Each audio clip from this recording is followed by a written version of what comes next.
풀면서 몇 번에 이 지문들이 들어가 있지 않냐고 얘기하잖아요. 자주 쓰는 애들은 자주 써요. 그거를 한 번은 긍정형, 한 번은 부정형으로 써요. 그래서 나중에 그 파트에서 자주 나오는 표현들이 있잖아요. 그 용어들을 이해하고 있으면 나중에 오지선다에서 답 찾는 속도가 빨라져요. 그게 훈련이. 그리고 모의고사를 볼 때 도움이 될 거예요. 왜? 여기 있는 지문들을 활용을 할 테니까. 발췌를 해서. 그죠? 그리고 모르는 거는 뭐 죄가 아닌 거예요. 그냥 편하게 얘기하는 거예요. 틀려도 좋은 거예요. 얘기를 자꾸 함으로써 입에서 뱉어봐야 돼요. 그래야지 정리가 돼요. 에? 아니 뭐 틀린다고 뭐 나오라고 그러겠어요. 그죠? 밖에 나가서 옥상으로 가라고 그러겠어요. 그런 건 없으니까 편안하게 그냥 하시면 돼요. 편안하게. 자, 우리가 그 11번에 보시면 이 투자의 위험과 수익에 관한 설명으로 틀린 걸 물어봤을 때, 자, 먼저 2번에 체계적 위험 나오죠. 예, 얘는 포트폴리오를 구성하면은 피할 수 있다, 없다? 없다. 그러니까 이렇게 이 체계적 위험하고 비체계적 위험이라는 게 요즘은 포트폴리오 이론이라는 제목으로 안 들어오고 그냥 위험과 수익에 대한 논리로 들어와요. 그러니까 체계적 위험하고 비체계적 위험은 반드시 구별을 해줘야 돼요. 그죠? 그 다음에 3번에 가면 위험 조정 할인율이라고 돼 있죠. 장래에 기대되는 수익을 현재 가치로 환원할 때 위험에 따라 조정된 할인율이라고 그러죠. 그 위험 조정 할인율이 요구 수익률이에요. 예, 원래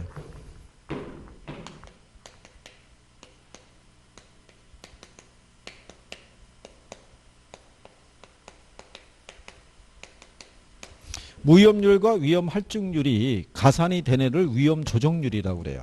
그죠? 그런데 이 요구 수익률이라는 게 장래 기대되는 편익을 현재 가치로 환원할 때 할인율로 쓰는 거예요. 그래서 위험 조정 할인율이 곧 요구 수익률이라고 얘기해줘요. 네, 그래서 그 내용도 하나 알아두시면 되겠고요. 그 다음에 5번에 가면 효율적 프론티어라고 나오죠. 예, 효율적 프론티어, 효율적 전선이라고 그러죠. 동일한 위험에서 최고의 수익률을 나타내는 투자 대안을 연결한 선이라고 그랬죠. 그 효율적 전선의 기울기가 어떻게 되는 거예요? 우상향. 얘가 우상향하는 이유를 아까 설명했었죠. 예, 그 얘기는 뭐냐면 여기 수익률이죠. 여기 위험이죠. 예, 그러면 이런 거예요.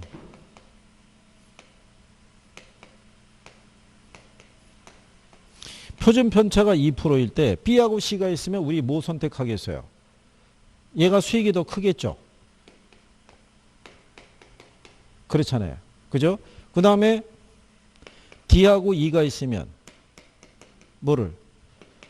얘를 선택할 거 아니에요. 동일한 위험에서 수익이 제일 어떻게 돼요? 크니까 이 점을 선택해서 연결한 선이 효율적 전선이라고요.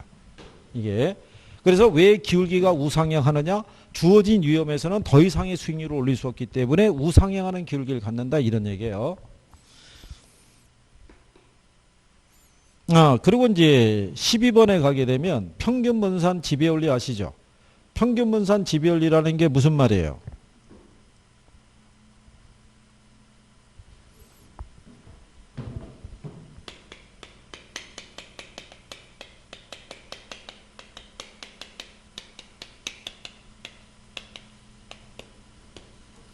여기 지금 여러분들이 보시면 얘가 뭐 얘기하냐면 이게 효율적 전선이죠. 네? 효율적 프론티어. 얘는 동일한 위험에서 뭐가 제일 크네? 수익이 제일 크네 선택하는 거죠. 그러니까 이 효율적 전선이라는 거는 이 평균 분산 지배 원리를 충족시키는 포트폴리오 집합을 연결한 거예요. 그러니까 이 평균 분산 지배 원리라는 건 두 개의 투자 안에 뭐가 같으면 기대 수익률이 같으면 뭐가 작으네? 위험이 작으네. 위험이 같으면요. 그렇죠. 이 수익률이 크네. 지금 얘네가 위험이 같잖아요. 같으면 수익이 큰 애를 선택하는 거죠. 그게 평균 분산 지배 원리예요. 그죠? 그래서 여러분들이 박스로 보게 되면 이렇게 해드린 거예요. 수익률이 있고 그 다음에 뭐가 있을 때 표준 편차. A가 있고 B가 있어요. 얘 8%, 얘 8%, 얘 2%, 얘 4%. 그럼 둘 중에 뭐 선택해요? A를. 수익이 같으면 편차가 작으네. 그러면 C하고 D가 있죠. 얘도 7%, 얘도 7%예요. 그죠? 근데 얘는 이게 12%, 이게 14%예요. 그럼 C하고 D 중에 뭐를? D를. 그러니까 평균분산 지배원리에서는 수익이 같으면 위험이 작은 애. 위험이 같으면 뭐가? 수익이 큰 애를 선택하는 거예요. 위험과 수익의 크기가 서로 틀리죠. 그럼 서로가 서로를 지배할 수가 없어요. 무슨 말인지 아시겠나요? 그래서 거기 12번 문제 있죠. 12번에 가면 자 우리가 요거 계산하는 요령 알려줬어요. 상가 오피스텔 아파트에 거기 보면은 확률이 있죠. 황과 불황의 확률이 각각 50대 50이죠. 50대 50이면 어떻게 계산하면 된다고 그랬어요?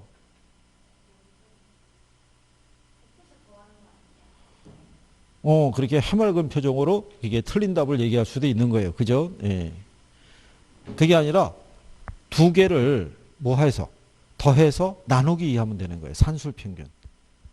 자, 거기에 보시면 이런 거죠. 상가 있죠. 황이 있고 불황이 있죠. 확률이 50대 50이죠. 근데 황일 때가 16%, 불황일 때가 6%잖아요. 그죠? 그 원래 계산은 16% 곱하기 얼마? 0.5 플러스 6% 곱하기 얼마? 0.5. 그럼 16의 절반이면 8%죠. 6의 절반이면 3%죠. 두 개 더하면은 11% 아니에요. 이렇게 구하는 건데 두 개 더하면 22잖아요. 나누기 2하면 11% 나오죠. 확률이 50대 50일 때는. 두 개 더해서 나누기 2. 다를 때?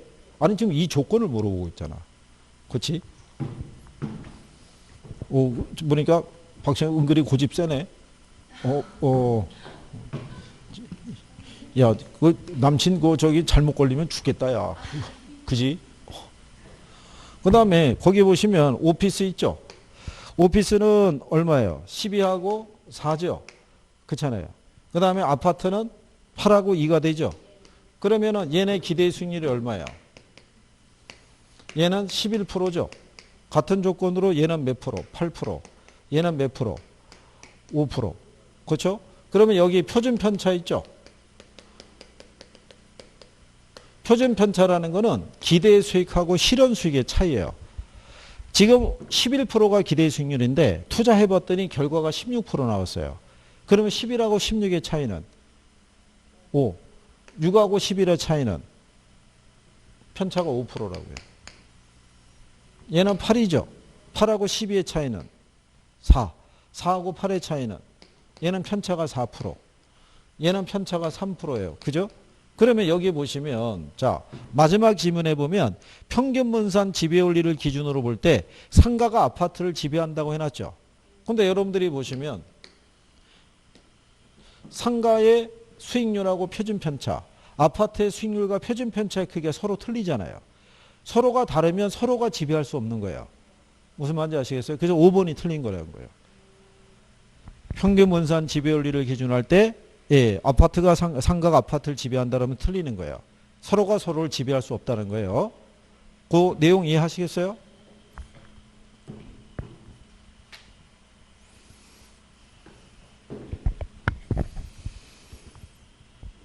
그 다음에 이제 뒤로 넘어가게 되면 자, 그 13번에 가면 예상 수익률을 계산하는 것도 있죠. 그죠? 근데 거기 보면은 이 상가의 기대 수익률이 몇 프로 나와 있어요? 8%로 나와 있잖아요. 그죠? 예. 그런데 자, 거기 보면은 그 상황이 비관적일 때 있죠. 확률이 몇 프로예요? 20%. 근데 예상 수익률이 몇 프로예요? 4%. 그러면 비관적일 때는 4 곱하기 0.2 하면 몇 프로 나와요? 0.8% 나올 거 아니에요. 그죠? 그 다음에 정상적일 때의 표현이 지금 가려져 있는 거죠. 확률이 몇 프로인데? 40%인데. 그렇잖아요? 근데 낙관적일 때 있죠.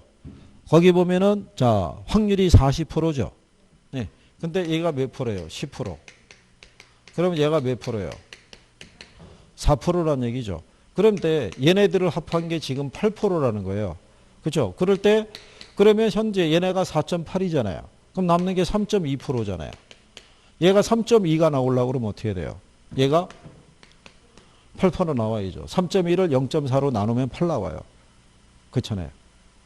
이게 곱해서 얘가 나온 거니까 얘를 거꾸로 나누면 얘가 나오겠죠. 그죠? 그러니까 48, 30이잖아요. 그죠? 그래서 여기에 나오는 수익률이 몇 프로가 돼야 된다? 8% 예상 수익률이. 이게 작년 문제예요, 작년. 그 다음에 이제 14번에 가면요. 부동산 투자에 있어서 위험 관리 방안 나오죠. 위험 관리라는 건 뭘 얘기하냐면 투자자가 위험을 회피하겠다는 게 아니라 위험을 감안한 의사결정을 하겠다는 거예요. 그죠? 그래서 이 투자자가 쓸 수 있는 위험 관리 방안이 뭐가 있어요? 네?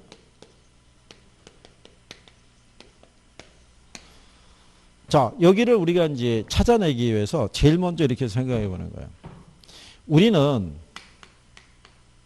미래에 대해서 알 수 있는 게 없어요. 그렇잖아요? 내 미래 건강이 어떨지. 그렇잖아요? 예. 그 다음에 내 사업이 어떻게 될지. 내 직장 관계가 어떻게 될지. 가족 간에 혹시 무슨 일이 일어나지는 않을지. 이런 여러 가지에 대한 불확실적인 요소가 있는데 이 중에서 단 하나라도 문제가 생기면 나한테 많은 타격이 발생할 수 있어요. 그죠? 그러면 그런 거를 우리가 줄이기 위해서 일반인들이 보편적으로 선택하는 게 여기에 가입하는 거예요. 어디에? 보험에. 이거를 우리가 위험을 전가하는 방법이라고 얘기하는 거예요. 그죠? 예. 그러니까 투자자 입장에서는 어차피 미래 이런 불확실성을 내가 안고 살아가는 거예요. 그렇잖아요. 그러면 이러한 위험을 감안한 내가 어떤 의사결정을 하고자 했을 때 내가 감당하기 힘들 것 같으면 어디에 가입해서? 보험을 가입해서 전가시키는 거예요. 그 다음에 또 하나의 방법은 뭐냐면 여러 개의 사업이 있을 때 위험을 회피하는 방법을 선택할 수 있어요. 위험을 회피하는 방법은 뭐겠어요? 위험한 투자를 제외하는 거예요. 그러니까 예금, 주식, 부동산이 있으면 예금만 선택하는 거예요. 위험한 자산을 제외하는 거. 근데 이거는 긍정적인 방법은 아니에요. 위험이라는 게 부정적인 요소만 있는 게 아니라 긍정적인 요소도 있는 거예요. 내가 부담하는 위험이 크죠. 그러면 내가 얻을 수 있는 대가도 커지는 거예요. 근데 이거를 절대로 내가 감수하지 않겠다는 논리인 거예요. 그 다음에 이제 하나의 논리가 뭐냐면 그러면 위험을 줄일 수 있는 방법이 뭐가 있느냐 이런 얘기예요. 어차피 내가 위험을 감수하고 투자를 한다 그러면 그 위험을 다 부담하지 않고 줄일 수 있는 방법이 있죠. 첫 번째가 뭐가 있어요? 포트폴리오 구성도 들어가요. 분산 투자에서 위험을 줄이고자 하는 것도 들어가요. 또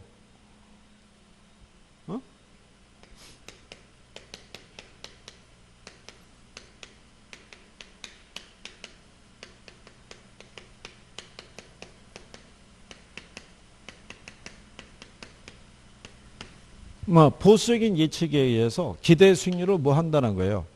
예, 이게 보수적인 예측을 한다는 얘기는 뭐냐면 투자로부터 발생하는 수익은 어떻게 돼요? 작게 잡고 비용은 어떻게 돼요? 높게 잡는 거예요. 그럼 수익률이 작게 나올 거 아니에요. 그러면 내가 예상하는 수익률 중에 보면 최고가 있고 중간이 있고 최소가 있잖아요. 그럼 얘가 10%, 8%, 5%가 있으면 여기를 선택한다는 얘기예요. 제일 작은 거. 그럼 내가 얻는 수익이 작다는 얘기는 부담하는 위험도 작아진다는 얘기예요. 그게 보수적 예측에 의한 기대 수익률을 뭐 한다는 거예요? 하향 조정하는 거예요. 그 다음에 두 번째가 뭐냐면 위험 조정 할인율을 사용하는 거예요.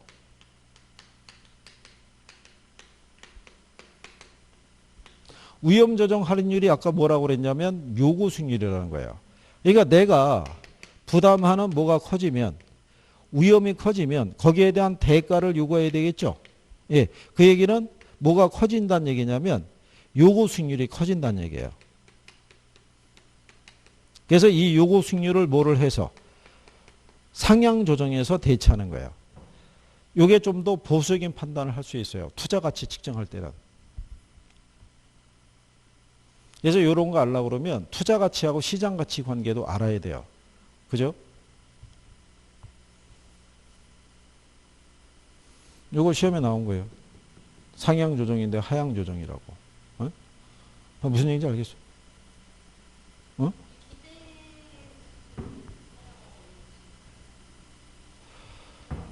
요 투자로부터 기대할 수 있는 수익률이 있잖아. 수익률이 높다는 얘기는 그만큼 내가 부담하는 위험도 커진다는 얘기야.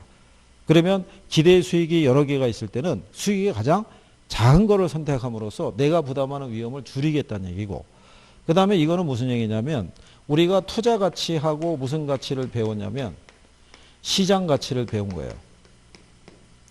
투자 가치는 투자자의 주관적 가치예요.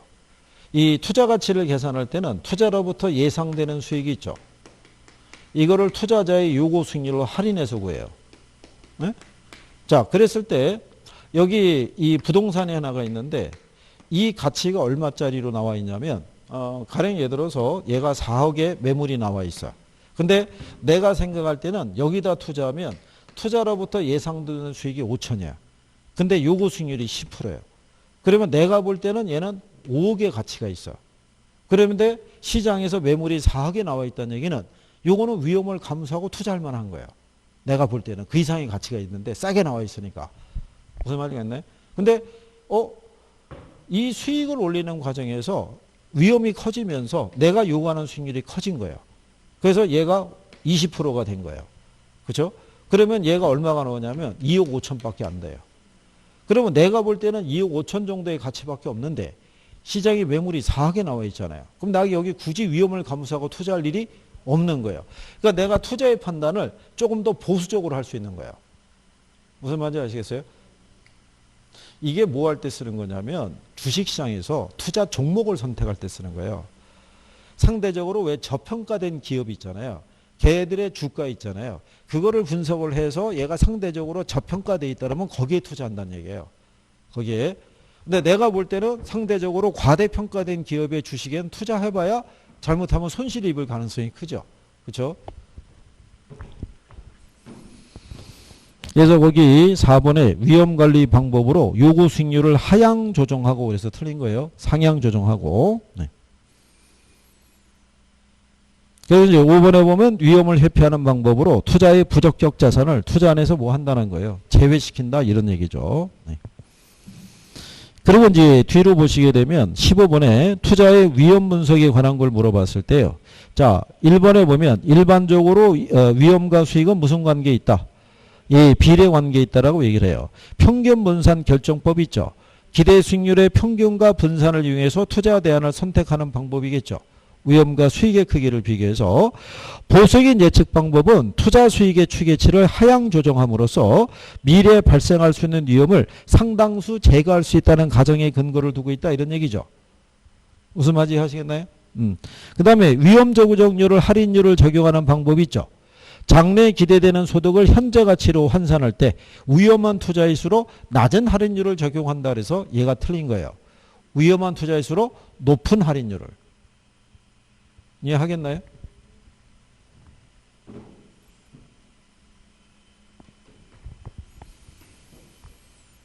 그래서 거기 일반적인 표현에 대해서 잘 기억하시는 게 필요한 거예요. 자주 쓴다고요. 자주. 그렇죠? 이게 오늘 하신 분들 중에서 오늘 어린이날이어가지고 못 들으신 분들도 이거를 들었어야 되는데 듣고 자꾸 반복을 해야 되는데 그래야지 우리가 지금 들어줘야 이게 그리고 또 한 가지는 이게 다음 주 이렇게 가잖아요. 그러면 우리가 또 이제 다음 주부터 요약집으로 수업 나가잖아요. 그럼 뒤 따라간다고요, 걔가. 그래서 지금까지 했던 걸 다시 또 커버하면서 하기 때문에 반복적인 효과가 필요해요. 이게. 그래서 이게 이제 요즘 그렇다는 거죠. 오늘 같은 날은 이제 아기하고 이제 이렇게 같은 시간을 보내줘야 돼. 그렇다 보니까 오늘이 넘어가면 내일은 또 내일에 대한 과목이 들어오고 이렇게 하다 보면 밀리게 돼요. 이렇게. 그러면 다시 그걸 한 번에 정리하기가 참 쉽지 않아요. 부담만 생기고. 그래서 인터넷으로 공부하시는 분들이 제일 힘든 게 그거예요. 그 스케줄 맞추는 거. 예상치 못한 일이 자꾸 발생하는 거죠. 회식이 있는데 그거 빠지면 안 돼 뭐 이러면 어쩔 수 없이 또 가야 돼요. 그죠? 마음은 좀 일찍 빠져나가가지고 집에 가서 어떻게 좀 봐야지 그랬는데 1차가 2차가 되고 2차가 3차가 되고 이러다 보면은 거의 뭐 가서 쓰러져서 자기 바쁘고 그 다음날 또 근무해야 되고 그러면 또 휙 가는 거죠. 그래도 어쨌든 간에 주중에 잘 못했으면 주말이라도 어떻게든 간에 짬을 내서 봐야 되고 어쨌든 해야 돼요. 그러니까 이건 강한 의지가 필요해요. 그렇죠? 그러니까 지금 이렇게 비 오는 날 그죠? 오늘 이렇게 오후에 남아서 공부한 만큼에 대한 소정의 뭔가를 가져가야 되는 거예요. 그동안에 몰랐던 게 이해가 된다든가, 아, 이게 무슨 말이구나, 이걸 이해한다든가, 뭐 이런 게 필요하죠.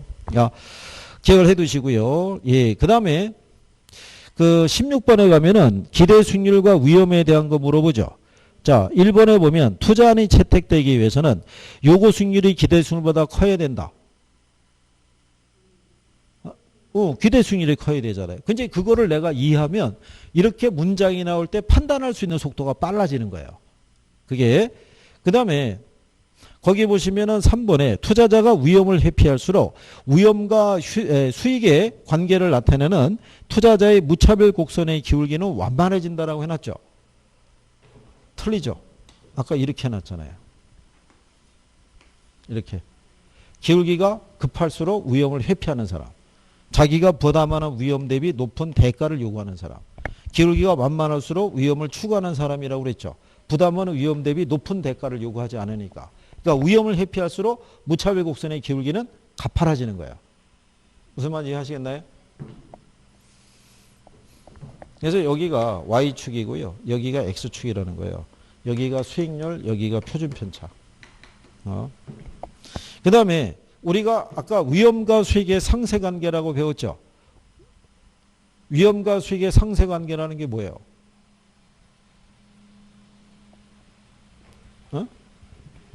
위험과 수익의 상세관계. 비례관계. 일반적으로 위험과 수익은 비례관계라는 거예요. 근데 거기 4번에 보면 위험과 기대 수익률은 부의 상관관계를 가진다. 그러니까 틀렸잖아요. 그 다음에 아까 요거 수익률은 무위험률과 위험 할증률로 구성이 되어 있다고 그랬죠. 무위험률이 만약에 상승하잖아요. 요거 수익률이 어떻게 돼요? 상승해야 되는데 하락한다고 그랬으니까 틀렸잖아요. 그래서 여기 답이 2번을 준 거예요.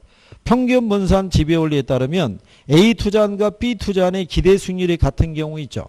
A 투자안보다 B 투자안의 기대 수익률의 표준 편차가 더 크다면 우리는 뭐를 선택한다? 이거 얘기하는 거예요, 지금. 여기 칠판 보세요. A하고 B 두 개 투자 대안이 있죠. 두 개 투자안의 기대 수익률이 같아요.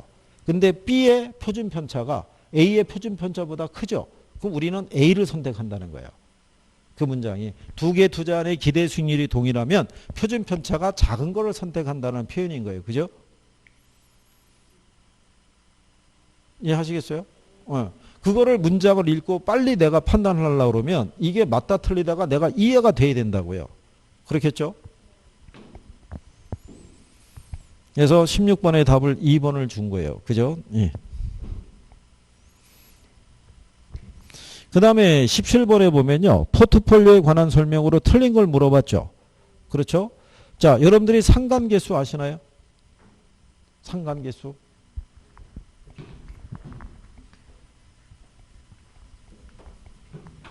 상관계수는요.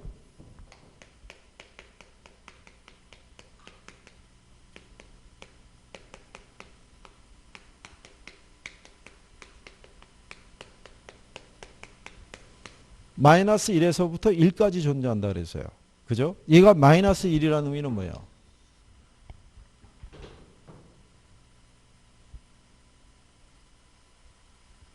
아니 서로 뭐 이렇게 얼굴 마주 보는 거예요? 칠판하고? 여기 보면 A하고 B라는 두 개의 투자 대안이 있죠. 투자 대안의 수익성의 움직임이 100% 다른 방향으로 갈 때가 마이너스 1이에요. 그래서 이게 분산 효과가 제일 커지는 거예요. 여기 얘가 1이라고 얘기하죠. A, B 두 개의 자산의 수익성의 움직임이 여기는 100% 동일한 방향으로 가는 거예요. 그러면 위험 분산 효과가 없어요. 그러니까 우리가 지난번에 수업할 때 이렇게 한 거예요.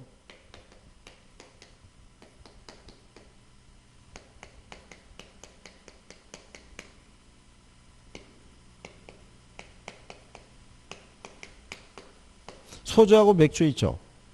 여름에 소주 매출은 좀 떨어지고요. 그죠? 대신에 겨울에는 매출이 커져요.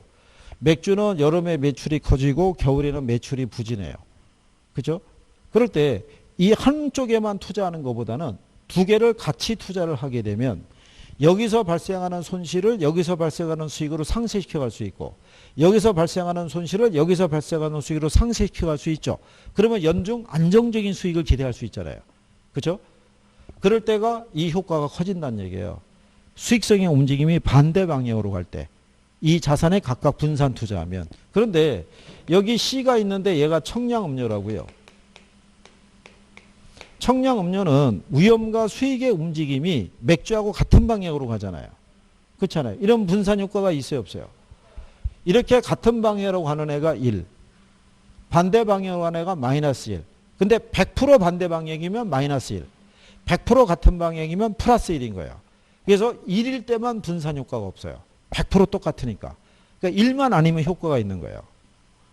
이해하겠어요? 그래서 여기 17번에 1번에 보면 두 자산으로 포트폴리오를 구성할 때 포트폴리오에 포함된 개별 자산의 수익률 간 상관계수가 1인 경우에는 분산 투자 효과가 없다 이렇게 얘기하는 거예요. 이해하겠어요? 그 다음에 효율적 프론트에 나오죠. 평균 분산 기준에 의해 동일한 위험에서 최고의 기대 수익률을 나타내는 포트폴리오를 선택해서 연결한 선이다 이거죠. 그래서 답이 4번에 준 거죠. 포트폴리오 분산 투자를 통해서 비체계적 위험뿐만 아니라 체계적 위험도 상쇄시킬 수 있다는 게 틀린 거예요. 체계적 위험은 상쇄가 된다 안 된다. 근데 그 표현을 그 18번에 가면은 1번 지문이 있죠. 인플레이션, 경기 변동 등의 체계적 위험은 분산 투자를 통해서 제거가 가능하다. 그렇게 틀린 거죠. 근데 2번에 봤더니 투자 자산 간의 상관계수가 1보다 작을 때 있죠. 포트폴리오 구성을 통한 위험 절감 효과가 나타나지 않는다. 1만 아니면 나타나는 거예요. 1일 때만 안 나타나는 거예요. 그죠? 그 다음에 두 개의 투자 자산의 수익률이 서로 다른 방향으로 움직인다고 그랬죠. 그러면 상관계수가 음의 값이란 얘기예요. 반대 방향으로 가니까. 근데 양의 값을 가진다 그랬으니까 틀렸겠죠. 자, 뒤로 넘어가면 문제 5번이 있죠. 포트폴리오에 편입되는 투자 자산 수를 늘림으로써 체계적 위험을 줄여나갈 수 있으며 그러니까 틀린 거죠. 답이 4번이죠. 효율적 프론티어와 투자자의 무차별 곡선이 접하는 점에서 뭐가? 최적 포트폴리오가 이루어져 있다. 이렇게 얘기하는 거죠. 그래서 이게 효율적 전선이고요. 이게 무차별 곡선이죠. 이렇게. 그죠? 그래서 여기 A가 위험 회피적인, 자, 즉 보수적인 투자자. 얘가 공격적인 투자자라고 얘기를 해요. 보수적인 투자자는 위험도 작고 수익이 작은 애를 선택하는데 공격적인 애는 위험도 크고 수익도 큰 애를 선택을 한다는 얘기예요. 나중에 저 그림으로 인한 문제도 만나볼 수가 있을 거예요. 예. 그래서 이제 그런 내용 정도를 정리할 수 있으면 되죠. 그죠? 예. 그래서 거기 19번에 가면은 포트폴리오 이론에 관한 설명으로 틀린 걸 물어봤을 때 4번 지문에 보면 효율적 프론티어 나오죠. 우상향의 의미는 투자자가 높은 수익률을 얻기 위해서 많은 위험을 감수하는 것이다. 앞에서 배운 거죠. 그 다음에 3번에 가면 효율적 프론티어란 평균 분산 지배원리에 의해서 모든 위험 수준에서 최대의 기대 수익률을 얻을 수 있는 포트폴리오의 집합을 말한다. 요것까지도 배우신 거죠. 그렇죠? 자, 2번에 포트폴리오 전략에서 구성자산 간의 수익률이 반대 방향으로 움직일 때 위험 감소의 효과가 크다. 그렇죠? 근데 1번은 이거죠. 투자 자산의 종목을 수요를 늘릴수록 체계적 위험이 감소돼서 포트폴리오 전체 위험이 감소되는 것이다. 그러면 틀리다는 거죠. 체계적 위험은 줄어들어요, 안 줄어들어요? 안 줄어들잖아요. 자, 그러면 여기 포트폴리오 이론이나 위험과 수익에서 꾸준히 나온 애들이 있죠. 체계적 위험, 비체계적 위험을 구별할 수 있느냐. 효율적 프론티어가 무슨 말인지를 아느냐. 그렇잖아요. 얘가 왜 우상향하는지를 아느냐. 평균 분산 지배 원리를 아느냐. 위험과 수익의 상쇄관계라는 게 뭔지를 아느냐. 이런 기본적인 거 갖고 계속 돌아가는 거예요. 이거 거기에 대한 내가 이해가 있으면 그렇잖아요. 쉽게 마무리할 수 있죠. 그렇죠? 그래서 이 계산에 대한 논리보다는 그거를 하는 게 더 중요한 거예요. 그죠? 20번하고 21번, 22번이 있죠. 예, 20번을 계산하는 거는 조금 더 간단한 방법이에요. 왜 간단하다? 확률이 50% 준 거예요. 그죠? 20번 보시면. 호황과 불황 확률이 50%잖아요. 그는 거기 보시면 이런 얘기잖아요.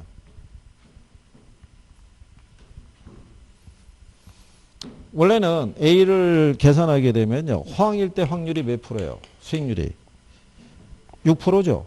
근데 얘가 될 수 있는 확률이 몇 프로예요? 50%. 그럼 얘 3%잖아요. 그 다음에 불황일 때 발생할 수 있는 게 얼마? 그게 4%죠. 그러면은 4%가 될 수 있는 확률이 50%죠. 그러면 4에 50%면 2%잖아요. 그죠? 그러면 두 개를 더하면 몇 프로예요? 예, 5%잖아요. 근데 이거를 굳이 이렇게 할 필요가 없죠. 얘도 50%고 얘도 50%잖아요. 그럴 때는 6%하고 4% 더하면 얼마야? 10%.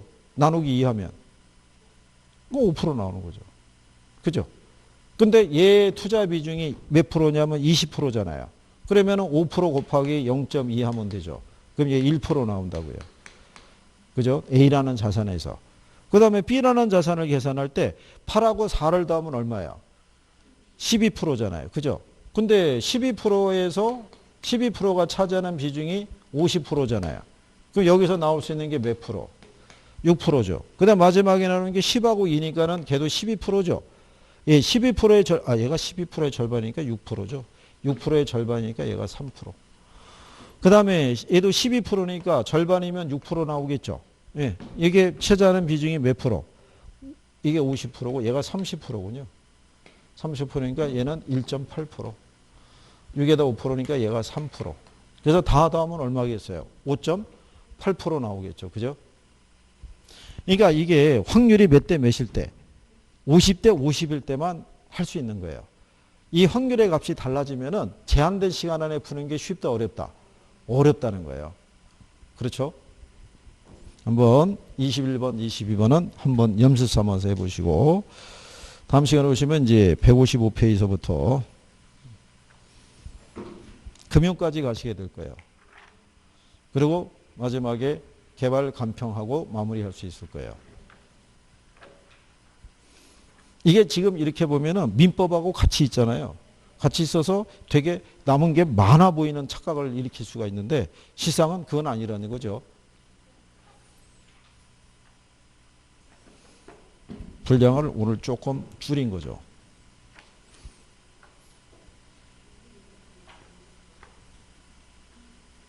뭐라고요? 아, 이거 저녁에 민법 한다고요? 그래. 이거 뭐 박찬희는 집에서 저기 부모님이 기대 많이 하시겠네. 어? 아니야. 그거는 본인이 없을 때 두 양반이 저희 전화는 이미 다 돌렸어. 주변 지인들에게. 우리 아무개가 그래 뭐 혼자서 투닥투닥 하더니 공부하러 지금 나간다 그래서 지금 뭐 요즘 거기 공부하느라고 정신이 없어. 뭐 이렇게. 아니 부모님 입장에 없더니 기특한 거지. 그렇잖아. 이 시간에 뭐 그냥 빈둥빈둥 있는 것도 아니고 본인이 와서 공부하기 시험 자기 시험 따겠다고 와서 있는데 그게 미워 보일 부모가 어디 있어. 그렇잖아. 뭐라도 하나 챙겨줘도 더 챙겨주는 거지. 형제 따로 있나? 없어? 혼자밖에 없어? 혼자밖에 없는데 그래도 그렇게 생각하고 가는 게 다행인 거지. 언니 오빠도 없는데 누가 조언을 해준 사람 본인이 판단해서 온 거 아니야. 잘못하면 올해 시험 끝나면은 선자리 들어오겠는데? 그래. 자, 비도 오는 날에 오후까지 고생들 많으셨어요. 한 주 잘 보내시고 다음 달에 뵙겠습니다. 고생하셨습니다. 수고했습니다.